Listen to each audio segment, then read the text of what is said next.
দেশের মানুষ ভালো মন্দ সবই বোঝে। বাংলাদেশের সাধারণ জনগণ এদের রায় হচ্ছে চূড়ান্ত রায়। তার কারণ ইতিমধ্যেই দেখছেন বাংলাদেশের মানুষ ভালো মন্দ সব বোঝে। নির্বাচন হলে দেখছেন তো ঠিক এই বাংলাদেশের সাধারণ মানুষ দল নির্বিশেষে ধানের শীষে ভোট দিয়েছে। রায়টা কীরকম হয়েছে? কঠিন একটা রায় প্রদান করেছে এই বাংলাদেশের সাধারণ মানুষ।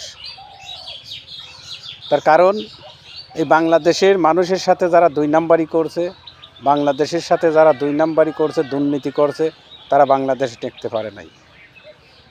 এগুলো বাংলাদেশের মানুষ এবং সাধারণ জনগণ সব বোঝে। তার কারণ বলতে হয় দুঃখের সাথে, শেখ হাসিনার দেশ থেকে এই বাংলাদেশ থেকে চলে যাওয়ার পর আমি একজন ক্ষুদ্র মানুষ, আমি ব্যবসা বাণিজ্য করে খাই। আমার না হলে 20 লক্ষ টাকা লস গেছে। শেখ হাসিনা যাওয়ার পর আমার দোকানপাট বন্ধ, আমি এখানে অনেক ঘুরেছি, পলায় থাহা লাগিছে। এই বাংলাদেশের জনগণ দেখছেন কত সুন্দর রায় দিয়েছে একটা। সবাই দল নির্বিশেষে, আমি একজন আমলিগ করি, আমলিগ সাপোর্ট করি, আমলিগ ভালোবাসি। তার জন্য হাসিনা পলায়নের পর আমার দোকানপাট সব বন্ধ, ব্যবসা বাণিজ্য বন্ধ, লক্ষ লক্ষ টাকা আমি লস করেছি, পলা থাকছি। কিন্তু আল্লাহর অসীম ক্ষমতা, আমরা সবাই জানি যে এই দেশ যারা ভালোবাসবে না তাদের কাছে এই দেশ তুলে দেওয়া যাবে না, তাদের হাতে এই দেশ নিরাপদ না। তাই আমরা সবাই মিলে দল নির্বিশেষে ধানের শীষে ভোট দিয়ে আমরা এই তারেক জিয়াকে জয়যুক্ত করছি। সে বাংলাদেশের প্রধানমন্ত্রী তারেক জিয়া, উনি সুন্দর একটি কাজ করছে যা টাকা দিয়ে কিনতে পাওয়া যায় না। সেটা হচ্ছে যে উনি ওঠার পরপরই ঘোষণা দিয়েছে যে যারা দলীয় লোক, সাধারণ লোক যারা হয়রানি হয়েছে, জেলে আছে, তাদের ছাড়িয়ে দেওয়া হোক। কত সুন্দর একটা রায়। আমরা দোয়া করব তারেক জিয়া যেন বাংলাদেশ শান্তির মতন চলায়, যেমন জিয়া রহমান চালাইছে বাংলাদেশ।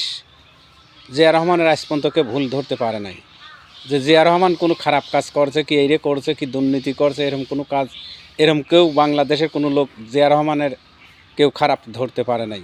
আমরা আশা করব তারেক জিয়া যেন বাংলাদেশ সেই বাপের মতনই ভালোভাবে দেশ চালাইতে পারে। আমরা দোয়া করি। আমাদের দাবি থাকবে, সারা বাংলাদেশের লোকের দাবি থাকবে। আমি আমলিগ করি ভালো, আমলিগ সাপোর্ট করি ভালো। আমার লক্ষ লক্ষ টাকা লস গেছে, হারায় গেছে, ধ্বংস হয়ে গেছে। কিন্তু আমার দাবি থাকবে বাংলাদেশে সবাই মিলে আমরা 5টা বছর প্রধানমন্ত্রী তারেক জিয়া এই দেশ চলাক আমরা বসে দেখি, সে যাতে সুন্দরভাবে দেশ চালাইতে পারে। আমরা আশাবাদী।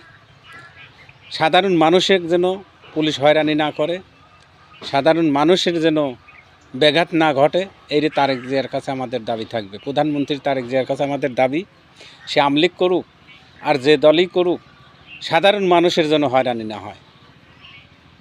পুলিশ ভাইদের কাছে অনুরোধ, আপনারা অন্যায়ভাবে কাউকে হয়রানি করেন না, অন্যায়ভাবে কারো অ্যারেস্ট করেন না।